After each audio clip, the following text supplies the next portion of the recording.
In this video, we are going to see how allure reports we can prepare. So run nRoBo command with switch minus allure, minus report, and then value is allure. So this command will run report as HTML as well as allure as well.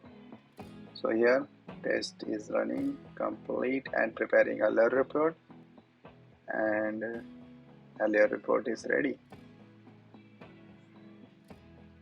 You can browse different sections and details, setup methods, teardown methods, screenshot, log, and then console log.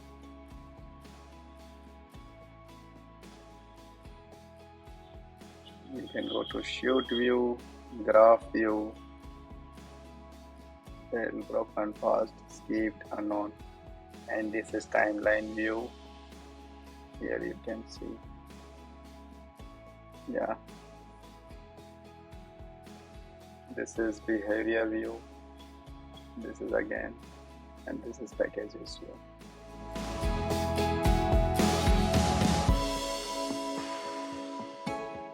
Yeah, if you want to close this running command, you can press Ctrl+C. Thank you.